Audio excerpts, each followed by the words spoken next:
روزہ رکھا ہوا ہے، نفلی روزہ رکھا ہوا ہے. کہتے میں اور پریشان ہوا، میں نے فوری طور پہ سوال کیا کہ اب تو کدھر جائے گا؟ تو کہنے لگا اب میں کہیں نہیں جاؤں گا، میرے ایک دن کا خرچہ میرے ماں باپ نے جو ڈیوٹی لگائی ہے وہ 3 دینار ہے، پورا ہو گیا ہے. اب میں باقی جو وقت بچے گا یا قرآن پاک کی تلاوت کروں گا یا محمد عربی پہ درود و سلام پڑھوں گا. میں نے کہا افطاری کر لینا. کہنے لگا مجھے مسجد بتا دو، میں جا کے اللہ اللہ کرتا ہوں، مجھے شام کو لے آنا. افطاری ہمارے ساتھ اس کی طے ہو گئی، مسجد چلا گیا. مغرب بعد لینے گیا تو کہنے لگا عشاء کے بعد آنا، اب تو میں نے پانی سے افطار کر لیا، کھانا کھانے جاؤں گا تو جماعت رہ جائے گی. کہتے ہیں عشاء کے بعد میں لایا، اس کو کھانا کھلایا. رات گہری ہو گئی تو میں نے کہا تو سو نہیں جاتا؟ کہنے لگا کوئی عرض نہیں، کبھی دور مزدوری کرنے نکل جاؤں تو رہ بھی جاتا ہوں، گھر والوں کو پتا ہے. کہتے میں نے مسافر خانہ کھولا، یوں سمجھیے ڈرائنگ روم بیٹھک میں نے کھولی، اس کو سلا دیا. میں اور میری بیوی اپنی معذور بیٹی کو روٹی دینے گئے اور ہم نے جا کے اس کو کھانا کھلایا جو ٹانگوں سے معذور تھی، اور ساتھ کہا کہ بیٹی آج بڑا پرہیزگار جوان ہمارا مہمان ہے. آج چڑھتی جوانی اور تقوی کی روشنی اس کے چہرے سے چمکتی ہے. کیا بات ہے، بڑے ہی اچھے گھرانے کا تربیت یافتہ ہے. کہتے ہیں بچی کو کھانا کھلا کے لوٹے، اپنے کمرے میں سو گئے، بیٹی اپنے کمرے میں لیٹ گئی. ترس گئے تھے کہ بیٹی قدموں پہ چلے. تہجد کا وقت ہوا تو دروازے پہ دستک ہوئی. بڑی بے چینی کے ساتھ اٹھے میاں بیوی، کون ہے؟ بیٹی کی آواز آئی ابا جی دروازہ جلدی کھولیں. کہتے ہیں کلیجے پھٹنے لگے، ذہن بکھرنے لگے. سوچے ہیں کہ وہ 2-1 منٹ ہمارے اوپر پہاڑ بننے لگے. دروازہ کھولا تو وہ بیٹی جس کے لیے ترس گئے تھے کبھی چلے گی، وہ اپنی ٹانگوں پہ کھڑی ہے. کبھی دوڑ کے ادھر جاتی، کبھی دوڑ کے ادھر آتی.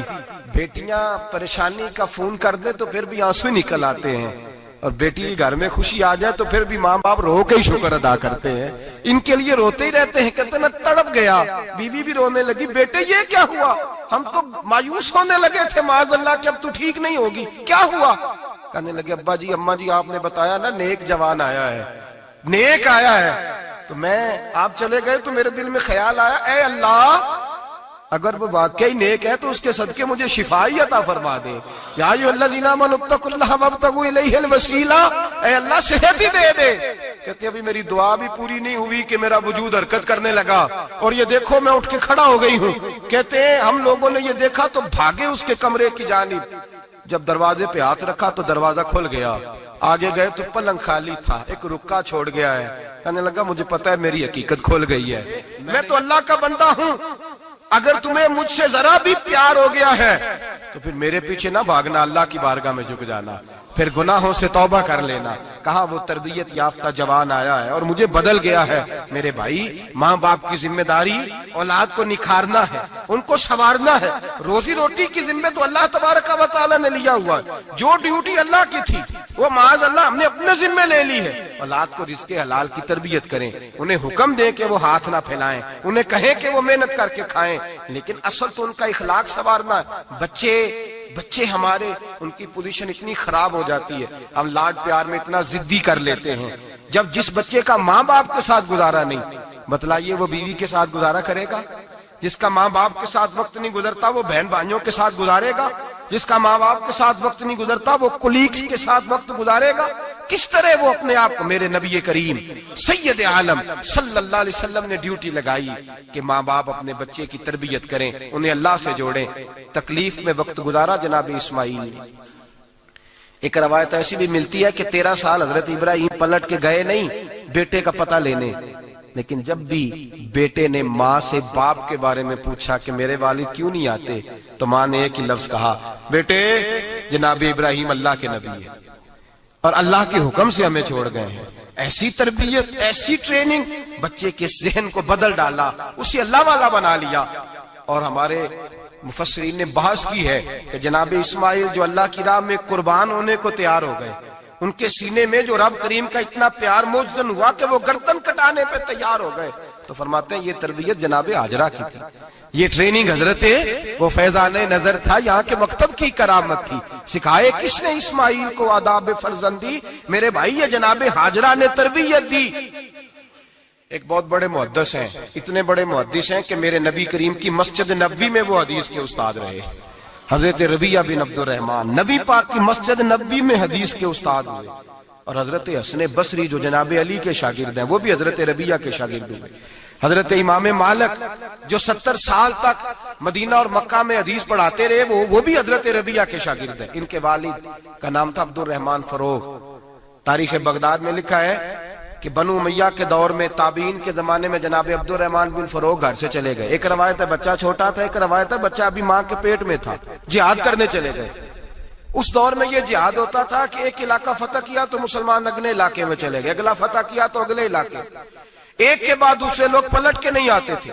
حضرت عبد الرحمن گئے 30,000 دینار بیوی کو دے گئے, کہنے لگے سنبھال کے رکھنا.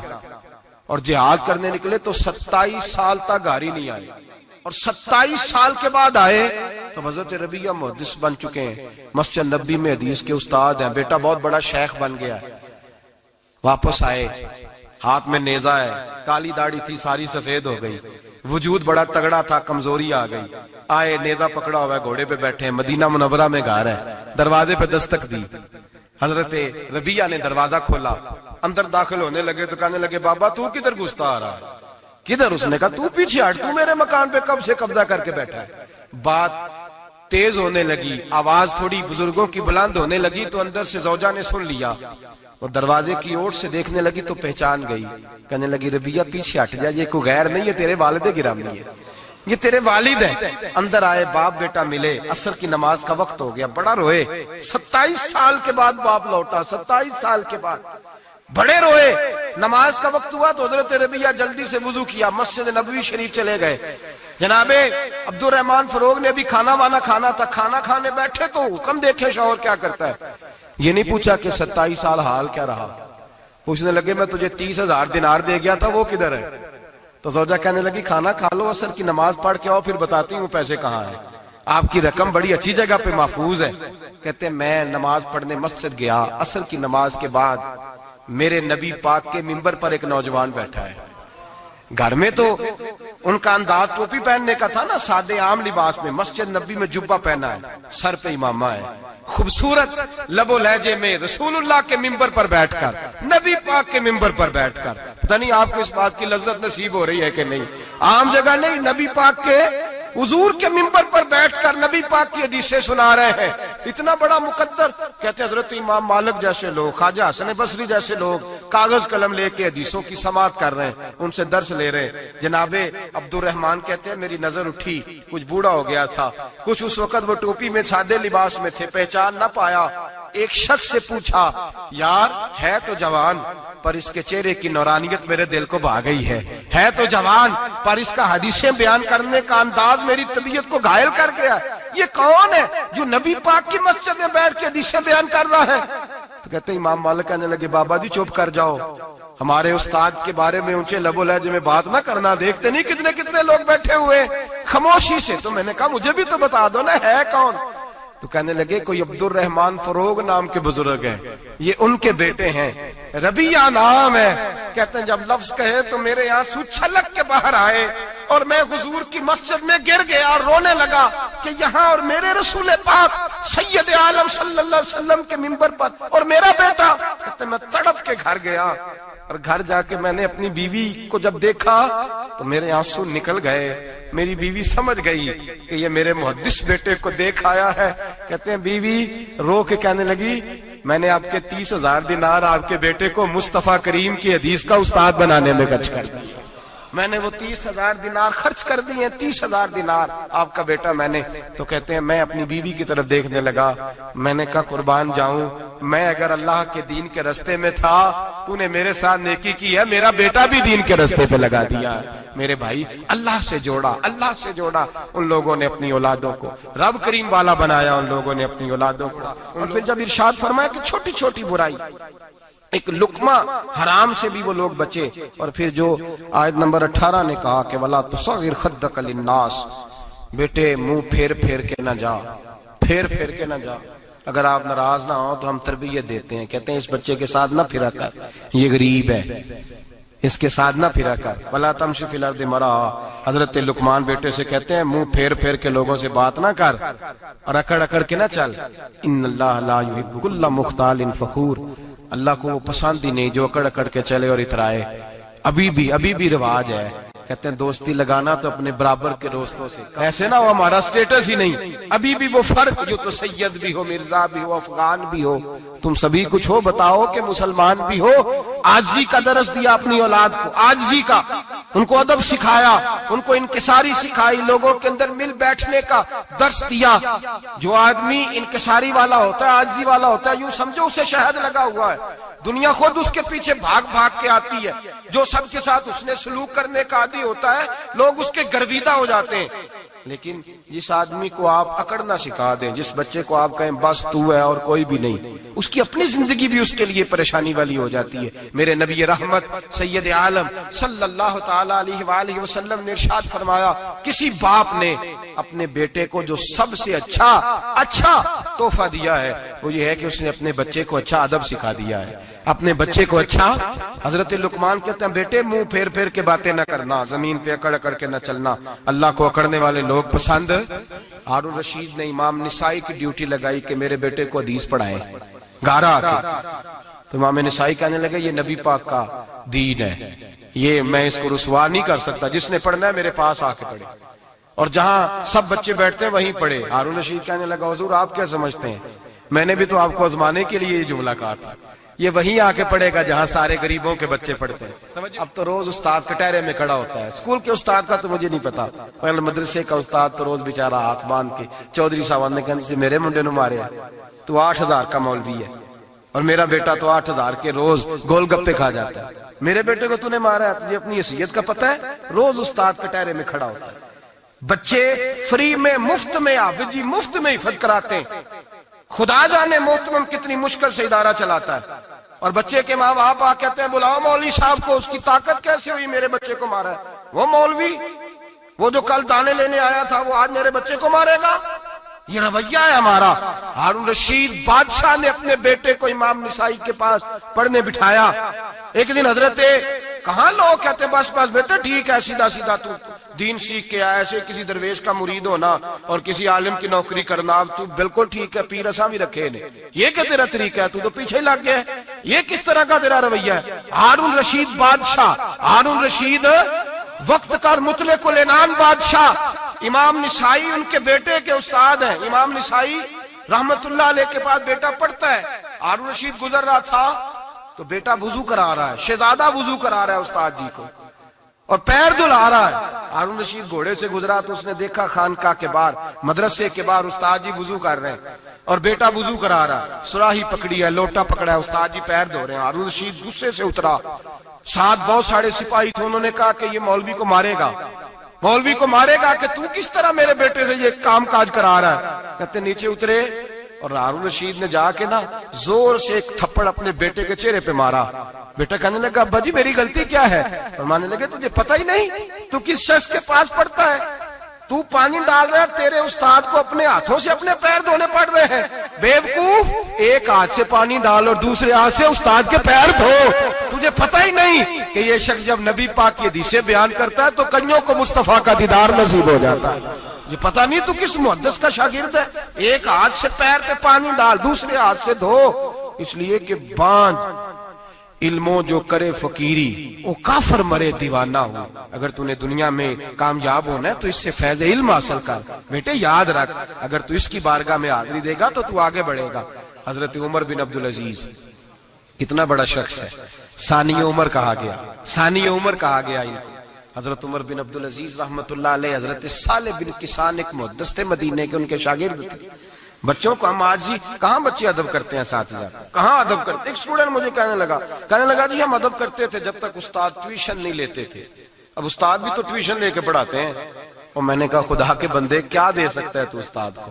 حضرت علی فرماتے ہیں جس نے ایک لفظ پڑھایا مجھے گلی میں کھڑا کر کے بیچ بھی سکتا ہے، تو نے قیمت کیا ڈالی ہے؟ استاد کچھ بھی کر لے، استاد نے تو استاد ہی رہنا ہے نا میرے بھائی، لیکن وہ لب و لہجہ ہمارا موجود ہے۔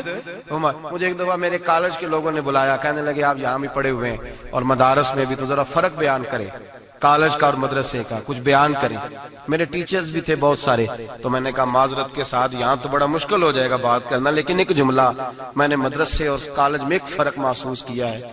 ہمارا مدرسے کا طالب علم آج بھی ہمارے جوتے اٹھا کے آگے رکھتا ہے، وہ آج بھی استاد کی موٹر سائیکل کو ٹاکی مارتا ہے، آج بھی صاف کرتا ہے۔ ہمارا مدرسے کا طالب علم آج بھی استاد کو پشت نہیں کرتا، لیکن کالج کا طالب علم پوچھتا ہے اسلامی آتلا آیا ہے، انگریزی والا آیا ہے، میں نے کہا اس کے تو لب و لہجے میں ادب نہیں ہے۔ اس لیے میں نے دونوں جگہ وقت گزارا تو میں سمجھا ہوں بڑے حالات خراب ہیں مدرسوں میں بھی۔ اب وہ کیفیت نہیں رہی جو بزرگوں کی تھی، لیکن پھر بھی اگر ادب ہے تو مدارس میں ابھی بھی ہے، ابھی بھی خانقاہوں میں ادب ہے، یہاں ابھی بھی خیر کی توقع موجود۔ وہاں سے تو رخصت ہو گیا، وہاں تو معاملہ اور طرح کا ہو گیا الا ماشاءاللہ۔ حضرت عمر بن عبدالعزیز جناب صالح بن کیسان کے پاس پڑھتے تھے، اسٹوڈنٹ تھے، اور پھر بعد میں آپ ان کے مرید بھی ہوئے، باقاعدہ درس لیتے تھے طریقت کا۔ حضرت جناب صالح بن کیسان کے پاس تعلیم تھی، ان کے والد جناب عبدالعزیز اس وقت مصر میں بہت بڑے تاجر تھے، جناب عمر بن عبدالعزیز کے والد، تو ان کے پاس چھوڑ گئے، کہا میرے بیٹے کی صرف ان کو دین نہ پڑھانا، اس کی روحانی تربیت بھی کرنا۔ ایک دن استاد جی نے عصر کی نماز کا سلام پھیرا تو حضرت عمر بن عبدالعزیز کھڑے ہو گئے، ایک رکعت ان کی رہتی تھی پیچھے، تو آپ نے نماز کے بعد بلایا اور بڑے میٹھے لب و لہجے میں کہا عمر کیا بات ہے تیری ایک رکعت رہ گئی؟ تو کہنے لگے استاد جی میں کنگھی کر رہا تھا، شیشے کے آگے کھڑا تھا، تو آئینہ دیکھتے دیکھتے بال سوارتے سوارتے مجھے پتہ ہی نہیں چلا، جب آیا ہوں تو لیٹ ہو گیا۔ حضرت صالح بن کیسان رحمت اللہ علیہ نے ان کے والد کو مصر میں خط لکھا، فرمایا آپ کا بیٹا میری پوری فرما برداری نہیں کرتا، کل کو مجھے نہ کہنا تربیت صحیح نہیں ہوئی۔ آج فلاں تاریخ کو اس نے ایک رکعت پوری چھوڑ دی ہے جماعت کے ساتھ، اس لیے کہ وہ کنگھی کر رہا تھا بالوں کی، پوری رکعت چھوڑ دی ہے۔ ابا جی بہت بڑے تاجر تھے، پر انہوں نے یہ نہیں کہا کہ مولوی تو پاگل ہو گیا، اس کو تو پتہ ہی نہیں کیا ہو گیا، ابھی بچہ ہو جائے گا سیانا، کوئی بات نہیں ٹھیک ہو جائے گا۔ حضرت عبدالعزیز نے وہاں سے ایک شخص بھیجا پیسے دے کے، گھوڑا دے کے، فرمایا مدینے جاؤ، اور سیدھا مدینے آیا۔ حضرت عمر بن عبدالعزیز کو گھر سے اچکا، بلایا نہیں، زبردستی پکڑا، اچک کے گھوڑے پہ بٹھایا، حجام کی دکان پہ لے گئے، فرمایا اس کی ٹینڈ کر دو، نے بال کاٹ دیے اور بال کٹوا کے سیدھے حضرت صالح بن کیسان کے پاس لے گئے، کہنے لگے حضور یہ کھاتا ہے اس کے والد کا، میں نے اس کی ٹینڈ کرا دی ہے، جس بالوں کی وجہ سے اس کی جماعت رہ گئی تھی میں نے وہ بال ہی ختم کر دیے۔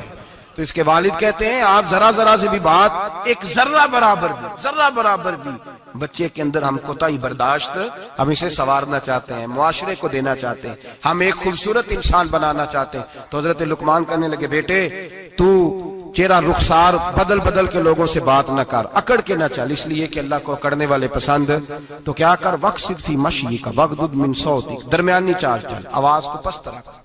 ہم اپنے بچوں کو میانہ روی کا درس نہیں دیتے۔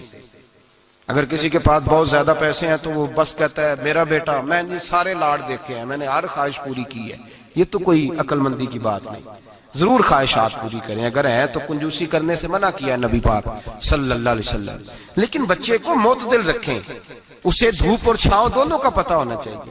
اگر زمانے میں کبھی کڑی دھوپ آ جائے تو اسے اندازہ ہو کہ میں نے یہاں کیسے کھڑے ہونا ہے، اس کو درمیانہ اور میانہ روی کا اسے درس دیں، اسے پتہ ہو، وہ نرم دل بھی ہو اور برائی کے مقابلے میں ڈٹ جانے کی طاقت بھی رکھتا ہو۔ بچے کو درمیانہ رستہ، میرے نبی کریم علیہ الصلوۃ والسلام نے فرمایا ما علم نقتصد، جو درمیانی چال چلتا ہے وہ کبھی تنگ نہیں ہوتا، اور خیر الامور اوسطھا، سب سے بہترین رستہ وہ ہے جو درمیانہ ہوتا ہے، جس میں افراط و تفریط نہیں ہوتی۔ بچوں کو درمیانہ پن سکھائیں، ان کو ان کے لب و لہجے کے اندر ایسا مزاج پیدا کریں کہ جس کے اندر وہ اپنی دنیا کے اندر بڑے سنور کر، بڑے نکھر کر وہ ترازو لے کے نکلیں تو وہ پورے عدل کے ساتھ اپنی زندگی گزاریں۔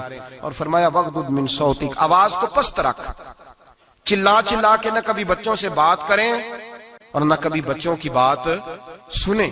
بچوں کے لب و لہجے میں ٹھہراؤ ہونا چاہیے، ان کی آواز کا بھی ادب ہے، ان کی آواز، ان کو بولنے کا بھی ڈھب سکھائیں، ان کو بتلائیں کہ تم نے گفتگو کیسے کرنی ہے۔ اس لیے کہ ارشاد فرمایا ان انکر الاصوات لصوت الحمیر، بے شک سب سے بری آواز گدھے کی آواز ہے۔ اللہ سمجھنے کی توفیق عطا فرمائے۔ آخر دعوانا ہو عشق والیاں دے رہندا، عشق والیاں دے رہندا، سدا یار سامنے عشق والیاں دے رہندا، سدا یار سامنے عشق والیاں دے رہندا، سدا یار سامنے سجدے